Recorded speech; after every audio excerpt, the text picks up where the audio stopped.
नमस्कार, आप देख रहे हैं कच्चा चिट्ठा और मैं हूं आपके साथ राजप्रीत कौर। देश में मोदी सरकार आने के बाद भ्रष्टाचारियों पर जमकर चाबुक चल रहा है और उनका काला पैसा भी जब्त हो रहा है, क्योंकि कांग्रेस पार्टी ने इस देश में भ्रष्टाचार का ऐसा बीज बोया कि देश की क्षेत्रीय पार्टियों से लेकर नेताओं और कारोबारियों तक में ये लत फैल गई है। कांग्रेस की ही पार्टी के प्रधानमंत्री राजीव गांधी ने कबूल किया था कि केंद्र से 1 रुपये भेजते हैं तो गांव में 15 पैसे पहुंचते हैं, यानी 85 पैसे भ्रष्टाचार की भेंट चढ़ जाते हैं। लेकिन अफसोस की बात तो ये है कि इस बात की जानकारी होते हुए भी कांग्रेस की सरकारों ने भ्रष्टाचार को खत्म करने के लिए कोई कार्रवाई नहीं की।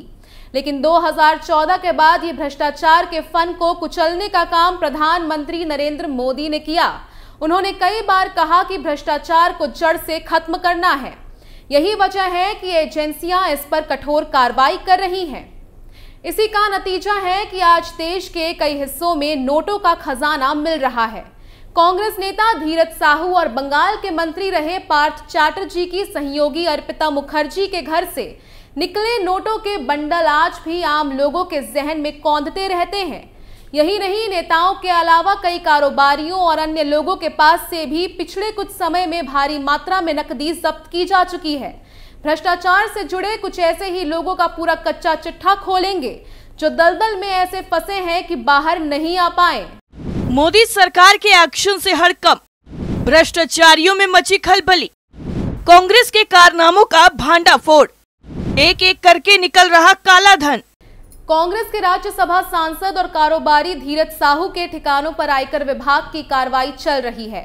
5 दिन पहले झारखंड, उड़ीसा और पश्चिम बंगाल में 9 ठिकानों पर एक साथ छापा मारा गया और तलाशी ली गई। छापेमारी में कुल 351 करोड़ रुपए मिले हैं। ये कार्रवाई एक रिकॉर्ड बन गई है। किसी भी एजेंसी द्वारा एक ही ऑपरेशन में अब तक की सबसे ज्यादा नकदी बरामद की गई है। साहू ग्रुप पर टैक्स चोर का आरोप है। इसी सिलसिले में 6 दिसंबर को छापेमारी कार्रवाई शुरू हुई थी। अधिकारियों ने कुल 176 बैग में नकदी को रखा था। इन बैगों में रखे कैश की गिनती शुरू की गई। भारतीय स्टेट बैंक के क्षेत्रीय प्रबंधक भगत बेहरा ने बताया कि उन्हें गिनती के लिए 176 बैग में नकदी मिली थी। कैश की गिनती के काम में आयकर विभाग और विभिन्न बैंकों की लगभग 80 अधिकारियों की 9 टीमें जुटी हैं। इन्होंने 24 घंटे की शिफ्ट में काम किया। सुरक्षा कर्मियों, ड्राइवर और अन्य कर्मचारियों के साथ ही 200 अधिकारियों की एक टीम तब शामिल हुई जब आयकर अधिकारियों को कुछ अन्य स्थानों के अलावा नकदी से भरी 10 अलमारियां मिली। 40 मशीनें के जरिए कैश की गिनती की गई। अधिकांश नकदी ओडिशा में बौद्ध डिस्टिलरी प्राइवेट लिमिटेड से जुड़े परिसरों से बरामद की गई है। कुछ कैश साहू के पार्टनर्स के घर से मिले हैं। कर्नाटक में कांग्रेस के पूर्व नेता के घर मिली नोटों की गड्डियां। कर्नाटक की राजधानी बेंगलुरु में आयकर विभाग ने अक्टूबर 2023 में एक पूर्व कांग्रेसी नेता के घर छापा मारा था। इस छापे में आईटी विभाग की टीम को जो कुछ मिला उसे देखकर वो खुद भी चौंक गए। ये छापा कांग्रेस की पूर्व कॉर्पोरेटर अश्वत्थामा और उनके एक रिश्तेदार के घर पड़ा। यहां जब टीम पहुंची तो रिश्तेदार के घर से कार्टन बॉक्स के अंदर नोटों के कई बंडल रखे हुए मिले। इन्हें देखकर आयकर विभाग के अधिकारियों के भी होश उड़ गए। पश्चिम बंगाल में अर्पिता मुखर्जी के घर से 20 करोड़ कैश मिले। पश्चिम बंगाल में मुख्यमंत्री ममता बनर्जी और उनके मंत्री जनता को लूटने में लगे हैं। इसका खुलासा प्रवर्तन निदेशालय ने किया है। ईडी ने 23/7/2022 को शिक्षा भर्ती घोटाले में ममता सरकार में मंत्री और तृणमूल कांग्रेस महासचिव पार्थ चैटर्जी को गिरफ्तार कर लिया। इसके साथ ही उनकी करीबी अर्पिता मुखर्जी को भी हिरासत में ले लिया है। एक दिन पहले ही ईडी ने अर्पिता मुखर्जी के घर पर छापेमारी की थी, जिसमें करीब 20 करोड़ रुपए के कैश मिले थे। ईडी ने एक बयान में कहा कि ये कैश शिक्षक भर्ती घोटाले से जुड़े हो सकते हैं। कोलकाता में ईडी की रेड, खाट के नीचे से मिले 15 करोड़ रुपए। पश्चिम बंगाल की राजधानी कोलकाता में सितंबर 2022 में फिर भारी मात्रा में नकदी बरामद हुई थी। खाट के नीचे 500 और 2000 रुपए की नोटों की गड्डियां मिली थी।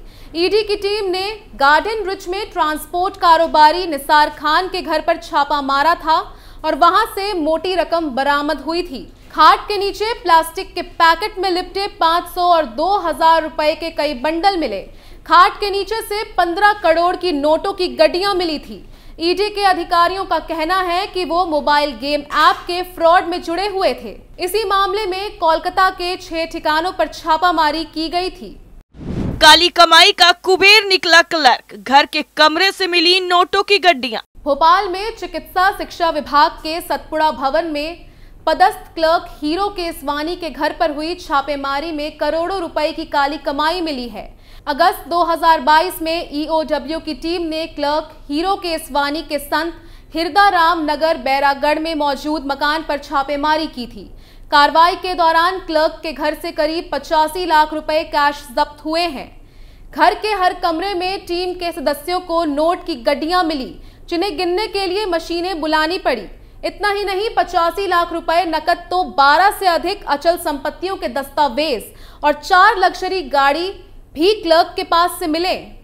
हैदराबाद में आयकर छापे में नोटों से भरी मिली अलमारी। हैदराबाद की एक प्रमुख दवा कंपनी पर आयकर विभाग ने 6 अक्टूबर 2021 को छापेमारी की थी, क्योंकि कंपनी ने अपने आय के स्रोत की जानकारी नहीं दी थी, जिसके बाद इनकम टैक्स विभाग ने कंपनी पर छापा मारा, जिसमें 142.87 करोड़ रुपए जब्त किए गए।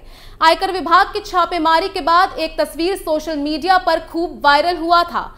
इस फोटो में एक अलमारी दिखाई दे रही है, जिसको देख शायद आप भी हैरान हो सकते हैं, क्योंकि इस अलमारी में कपड़े नहीं बल्कि 142 करोड़ से भी ज्यादा नकद भर कर रखी हुई थी। नोटों के बिस्तर पर सोता था इंजीनियर, छापेमारी में मिले 2 करोड़ 40 लाख। बिहार में निगरानी विभाग ने पथ निर्माण विभाग के कार्यपालक इंजीनियर सुरेश प्रसाद और कैशियर शशि भूषण कुमार को 14 लाख रुपए की रिश्वत लेते 2019 में रंगे हाथ गिरफ्तार किया था। ये रकम पटना के पास बिहटा से बिक्रम के बीच बन रहे सड़क के करार के लिए मंगाई गई थी। छापेमारी में खुलासा हुआ कि इंजीनियर नोटों की सेज पे सोता था। उसके बाद उसके घर से 2.40 करोड़ रुपए की नकदी बरामद हुई। हवाला कारोबारी के बाथरूम में मिले 5.7 करोड़ के नोट और 32 किलो सोना। कर्नाटक के चित्रदुर्ग और हुबली में 2016 में आईटी विभाग ने छापेमारी के दौरान करोड़ों रुपए कैश और सोना जब्त किया है। यहां एक हवाला ऑपरेटर के यहां छापेमारी के दौरान 5 करोड़ 70 लाख रुपए, 2000 के नोट और 90 लाख रुपए के पुराने नोट जब्त किए हैं। इसके साथ ही 32 किलो सोना इस हवाला ऑपरेटर के यहां से मिला है। नोटबंदी के बाद से भारी मात्रा में कैश और सोना आयकर विभाग ने छापेमारी के दौरान जब्त किया है। उत्तर प्रदेश में इत्र कारोबारी के ठिकानों से करीब 200 करोड़ रुपए मिले। उत्तर प्रदेश में इत्र और कंपाउंड कारोबारी पीयूष जैन ने कानपुर में मौजूद आवास पर महानिदेशालय जीएसटी इंटेलिजेंस, डीजीजीआई और आयकर विभाग ने 24 दिसंबर 2021 को छापेमारी की।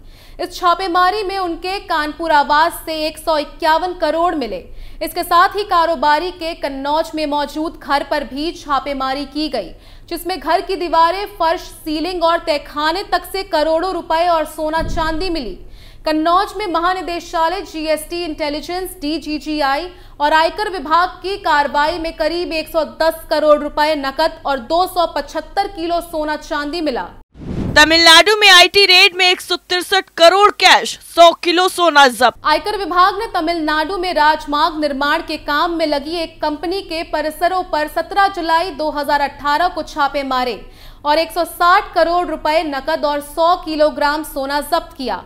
छापे मेमर्स, एसपीके एंड कंपनी के परिसरों पर मारे गए, जो कि सरकार से ठेका मिलने के बाद सड़क और राजमार्ग निर्माण लगी एक पार्टनरशिप कंपनी है। यहां से करीब 163 करोड़ रुपए नकद जब्त किए गए, जिसके बिना हिसाब का होना संदेह है। इसके साथ ही करीब 100 किलोग्राम सोने के आभूषण भी जब्त किए गए। चेन्नई में 17, अरुप्पुकोटाई में 4 और कोटपाडी में एक परिसर सहित 22 परिसरों में छापेमारी की गई।